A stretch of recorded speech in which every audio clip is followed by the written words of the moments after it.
சங்கீதம் வாசிக்கலாம். 2வது சங்கீதம். அதுல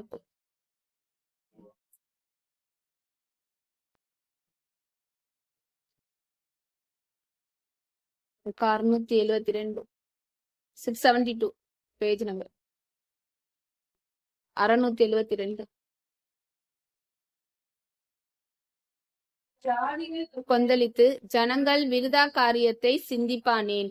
கர்த்தருக்கு விரோதமாகவும் அவர் அபிஷேகம் பண்ணினவருக்கு விரோதமாகவும் பூமியின் ராஜாக்கள் எழும்பி நின்று அதிகாரிகள் ஏகமாய் ஆலோசனை பண்ணி அவர்கள் கட்டுகளை அறுத்து அவர்கள் கயிறுகளை நம்மை விட்டு எரிந்து போடுவோம் என்கிறார்கள்.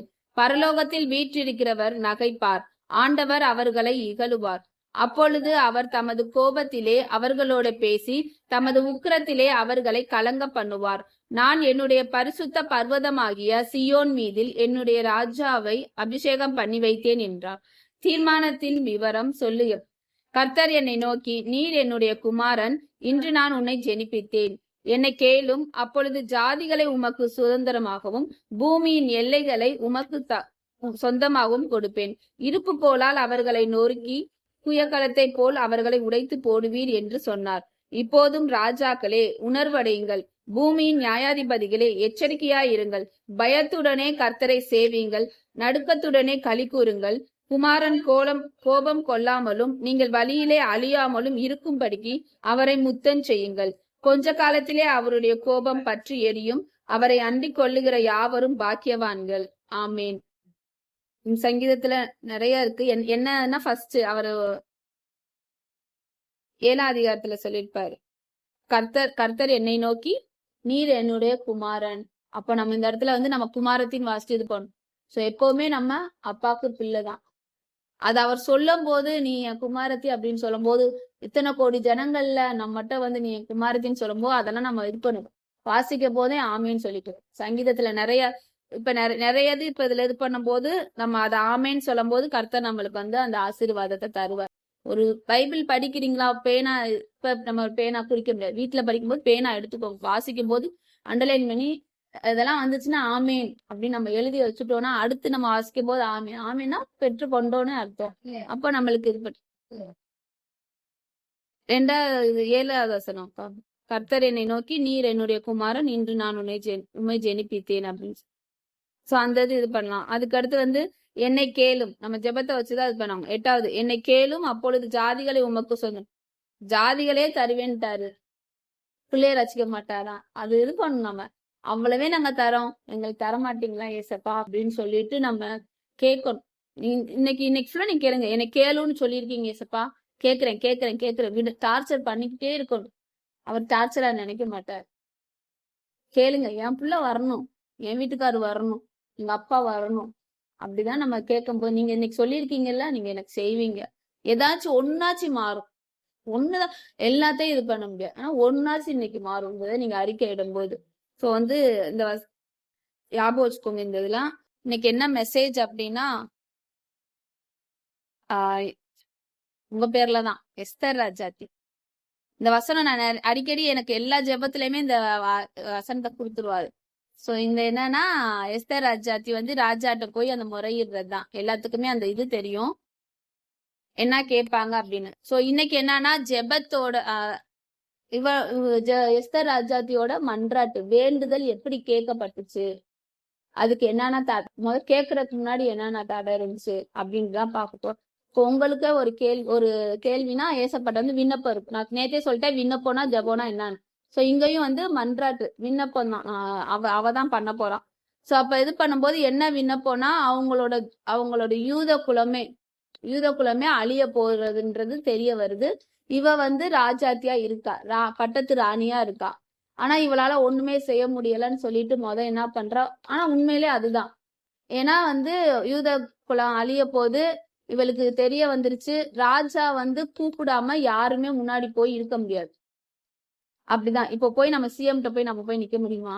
நிக்க முடியாது, அவங்களே அடிச்சுட்டாங்க. அதுவும் மீறி நம்ம போய் நின்றோம்னா கொன்றுவாங்க. அதே போலதான் இங்க ராஜா முன்னாடி போய் நான் நிக்க முடியாது அப்படின்னு சொல்லிட்டு தன்னோட சித்தப்பா மொர்தகாய் இருப்பாங்க, அவங்கதான் தூக்கி வளர்த்திருப்பாங்க. அவங்கதான் இந்த செய்தியை சொல்லியிருப்பாங்க, நம்ம குலமே அழிய போகுது, அப்படி வந்து போட்டாங்க, பிளான் போட்டாங்க, ஆமான்னு போட்டான். நீ இப்படி உட்காந்துட்டு இருக்கியே அப்படின்னு சொல்லிட்டு அங்க என்ன பண்றாருன்னா சொல்லுவாங்க. அப்ப இவ இது பண்ணுவான், உங்களுக்கே தெரியும் ராஜாவோட கட்டளை வந்து இப்படி இருக்கு. சோ அப்படி வந்துட்டு நீங்க இது பண்ணும்போது நான் எப்படி போவேன், நான் போனேன்னா என்னை கொண்டு போட்டுருவாங்க, பரவாயில்லையா அப்படி சொல்லுவாங்க. அப்ப வந்து மொர்தகாய் வந்து சொல்லுவாங்க, என்ன சொல்லுவாங்கன்னா, இப்ப நீ மௌனமா இருந்தேன்னா என்ன பண்றது அப்படிதான் இது பண்ணுவார். நீ ராணியா இருக்கிற, நீ மட்டும் காப்பாத்தப்படுவேன்னு நினைக்கிறியா? உன் குடும்பம், உன் அப்பா குடும்பம் எல்லாருமே அழிஞ்சு போயிடும். அப்பா குடும்பம் யாரும் மொர்தகாய் தான், மத்தவங்க எல்லாருமே இறந்துட்டாங்க, இவர்தான் சித்தப்பா. அப்ப இது பண்ணும்போது எல்லாருமே அழிஞ்சு போயிருவாங்க. நீ மௌனமா இருந்தேனா, உனக்காக உன் குடும்பத்துக்காக நீங்க ஜோம் பண்ணலைன்னா நான் எப்படி வேணா ரசிச்சுக்குவேன், ஆனா நீ இருக்க மாட்ட அப்படி இது பண்ணுவாங்க. ஏசப்பா வந்து சில இடத்துல வந்து ரொம்ப அவங்கள அந்த ஒரு இது வந்து அவங்களாலதான் முடியும்னா அவங்களை ரொம்ப இது பண்ணுவாங்க. சோ இங்க எஸ்தர் ராஜாத்திக்கு அதிகாரம் இருக்கு, கிடைக்கும், எல்லாமே இருக்கு. ஆனா அவளுக்கு உண்டாது என்ன வந்து ஒரு பயம். இன்னைக்கு ஏசப்பா ஜெபத்துல அதான் சொன்னார், மாமிச பயம். நான் போனா செத்துருவேனா, எனக்கு அப்படிதான். அவளுக்கு தெரியும், நான் எங்க அப்பாட்ட கேட்கவா, ஐயோ பயமா இருக்கு, வீட்டுக்கு விட்டதுக்கு பயமா இருக்கு. அந்த அம்மா பாஸ்டரோட சித்தி வந்தேன், நீ என்ன பயந்துகிட்டு இருந்தா ஊழியத்துக்கு வேஸ்ட் அப்படி சொல்லிட்டாங்க. ஐயோ இப்படி சொல்லிட்டாங்களே, என்ன இருந்தாலும் நம்மளுக்கு பயம் இருக்கும்ல, என்ன இருந்தாலும் பயம் இருக்கும். அப்ப ஏசப்பா அவங்க அப்படி சொல்லும்போது எனக்கு இன்னும் இதாயிடுச்சு, அப்ப நான் வேஸ்ட் தான் போல ஏசப்பா, ஐயோ அப்படின்னு சொல்லிட்டு அப்புறம் தைரியம் வச்சு நேத்து கேட்டுட்டேன் எங்க அப்பாட்ட. முந்தா நாள் வந்து கேட்டேன். எனக்கு தெரியும் எங்க அப்பா ஏதோ இருந்தாலும் போய் தோலை அப்படிதான் சொல்லுவாருன்னு தெரியும், ஆன்சரும் தெரியும். ஆனாலும் ஒரு பயம், என்ன இது பண்ணணும் அப்படின்னு சொல்லிட்டு. நம்மளுக்கும் இப்போ இந்த காலையில வந்து உங்களுக்கு ஒரு பயம் இருக்கும், ஒருத்தவங்ககிட்ட போய் நம்ம எப்படி பண்ண போறோம் அப்படின்னு. ஆனா கண்டிப்பா சொல்லுங்க, உங்களுக்கு ஆன்சர் தெரியும். இப்ப இந்த எஸ்தர் ராஜாத்திக்கு ஒண்ணு நான் சாவேன்னு தெரியும், இல்ல ராஜா வந்து எனக்கு வந்து ஆன்சர் பதில் சொல்லுவாருன்னு தெரியும். இப்ப எனக்கும் தெரியும், எங்க அப்பா ஒண்ணு போன்னு சொல்லுவார், நடக்கட்டும்னு சொல்லுவாரு, இல்ல நடக்க கூடாதுன்னு சொல்லுவாரு. ஆனா ரெண்டுல ஒண்ணு நடக்க தெரியுங்க. ஆனா அதை நமக்கு சந்திக்கப்படாமே அதுக்கு அப்படியே வச்சுக்கிட்டே இருக்கும். சோ இப்ப இந்த மாதிரி இருக்கிறவங்களுக்கு அந்த மாமிச பயத்துல நம்மளுக்கு இருக்கணும், நம்மளோட வேண்டுதல் கேட்கப்படணும். எஸ்தர் ராஜாத்தி என்ன பண்ணா அப்படின்னா சொல்லி அனுப்புறான், சரி நான் செத்தாலும் சாகுறேன், அந்த இது வந்துடணும், நம்மளுக்கு எது வேணும் அப்படின்னா நான் செத்தாலும் சாகுறேன் அப்படின்றது. நம்ம சாக மாட்டோம் கண்டிப்பா, கருத்தர் அப்படின்னா சாக விட மாட்டேன். என்ன சொல்றான், 3 நாள் நான் ஜெபம் பண்ண போறேன், தண்ணி குடிக்க மாட்டேன், எதுவும் பண்ண மாட்டேன், நான் வந்து வைராக்கியமா நான் நிக்க போறேன், எனக்காக நீங்களும் போய் வேண்டுதல் செய்யுங்க அப்படின்னு சொல்லிட்டு அந்த எஸ்தர் ராஜாத்தி சொல்லுப்பான். அப்போ வந்துட்டு 3 நாள் ஃபாஸ்டிங் இருக்கிறா, ப்ரேயர் பண்றான். 3ஆவது நாள் அந்த ஃபாஸ்டிங் ப்ரேயரை முடிச்சுட்டு ராஜாட்ட போய் நிக்கிறான். சோ இப்போ நீங்க ஏசப்பா என்ன சொல்றான்னா, உங்களுக்கு வேணுமா ரொம்ப பெருசுனா உபவாசம் இருந்துருங்க, இல்ல ஆண்டவர் சமூகத்துல இல்லைங்க. நான் எப்பவுமே எங்க அப்பாட்ட ஒரு பெர்மிஷன் கேட்கும் போது இன்னி வரைக்கும் அது கிடைக்கும்னு எனக்கு தெரியும், ஆனா அவர் ஆசீர்வதிச்சு கொடுக்க மாட்டார். பைபிள் காரியத்துல, சர்ச்சு காரியத்துல கிடைக்கும்னு தெரியும், இருந்தாலும் ஏசப்பா நான் ஃபாஸ்டிங் இருக்கிறேன், நான் வந்து இது பண்றேன். நான் பேசும்போது இன்னி வரைக்கும் முதல்ல இருந்து நான் சர்ச்சுக்கு வர வரைக்கும் ஒரு சின்ன காரியம்னாலும் நான் ஆண்டவருக்கு தெரியும், நான் ஒரு நேரம்னாச்சும் உபவாசிச்சுட்டு நான் பேசும்போது அந்த பயத்தோட நடுக்கத்தோட அது இருக்கவே கூடாது. ஆனா என்ன சொல்லுவாரோ அப்படின்றதுக்காக தான் இது பண்ணும். சோ அதே போல நம்ம உபவாசிச்சுட்டோம்னா அதுக்கடுத்து அந்த 3ஆவது நாள்ல ஒரு தைரியம் வரும், சாகுறேன் என்ன வேணா பண்ணிக்கிறேன், நான் போய் கேட்க போறேன். அப்ப மன தைரியத்தோட உங்களோட வேண்டுதல் கேட்கப்படணும் அப்படின்னா நம்ம பயம் போகணும். கண்டிப்பா பயம் இருக்கும் மனுஷனுக்கு, அந்த பயம் போறதுக்கு நம்ம உபவாசிக்கணும், ஜெபிக்கணும், முழங்கால் போடணும், என்ன பண்ணணுமோ நம்ம பண்ணிட்டு அதுக்கடுத்து நம்ம அந்த டைரக்டா அந்த நபர்கிட்ட போய் நம்ம கேட்கும்போது கண்டிப்பா அந்த ஜெபம் கேட்கப்படுது. அப்போ எஸ்தர் ராஜா கிட்ட இன்னைக்கு இந்த வசனத்தை தான் நீங்க அறிக்கை இடணும். என்ன அப்படின்னா, எஸ்தர் ராஜா வந்து எஸ்தரை நோக்கி 2 இடத்துல கேட்டிருப்பாரு. ராஜா எஸ்தரை நோக்கி, எஸ்தர் ராஜாத்தியே, எஸ்தர் 7ஆம் அதிகாரம் 2ஆம் வசனம். ராஜா எஸ்தரை நோக்கி, எஸ்தர் ராஜாத்தியே, உன் வேண்டுதல் என்ன, அது உனக்கு கொடுக்கப்படும், நீ கேட்கிற மன்றாட்டு என்ன, நீ ராஜ்யத்தில் பாதி மட்டும் கேட்டாலும் கிடைக்கும். சோ இப்பேற்பட்ட வரம் இருக்கு. 127 நாடை வந்து சொந்தக்காரரு அந்த ராஜா. அப்ப 127னா 62, கிட்டத்தட்ட 65 நாடு கிட்ட உனக்கு நான் தாரேன் அப்படின்னு சொல்லிட்டாரு.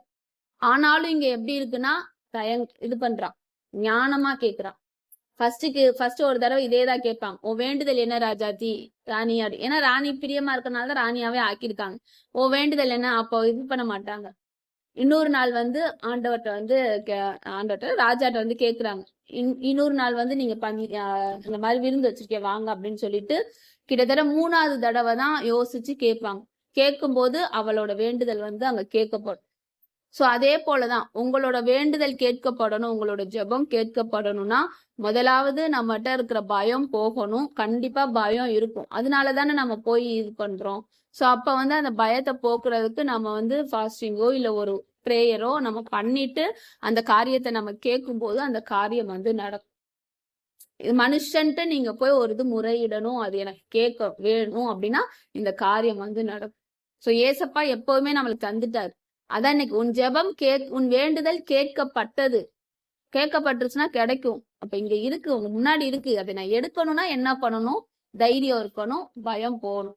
சோ இதுதான் நம்ம முடிக்கலாம். ஸ்தோத்திரம் ஆண்டவரே, நன்றி செலுத்துகிறோம் சுவாமி. இந்த வேலையிலும் தகப்பனே அப்பா, எங்க ஜெபத்திலையும் மெசேஜ்லயும் ஒரே காரியத்தை நீங்க கொண்டு வரீங்கப்பா. அவியானவரே, மாமிச பயத்தை அவியானவரே, மனுஷருக்கு பயப்படுகிற பயம் கண்ணிய வரவழைக்கும்னு சொல்லியிருக்கீங்க. இந்த மனுஷருக்கு பயப்படுகிற பயம், மாமிச பயம் எல்லாத்தையும் நீங்க எடுத்து போட்டு அவியானவரே எஸ்தருக்கு கொடுத்த மன தைரியத்தை நீங்க எங்களுக்கு கொடுங்க. எஸ்தர் ராஜாத்தி அப்பா ஜனங்களுக்காக எழும்புனது போல நாங்களும் இந்த அவனாபுர பட்டணத்துக்காக எழும்பணும், எங்க குடும்பத்துக்காக எழும்பணும். அதுக்கு எங்களுக்கு தைரியத்தை கொடுத்து தகப்பனே, இன்னைக்கு நீங்க அப்பா ஒரு இதோட நீங்க சொல்றீங்க, எஸ்தர் ராஜாத்தியே உன் வேண்டுதல் என்ன அப்படின்னு.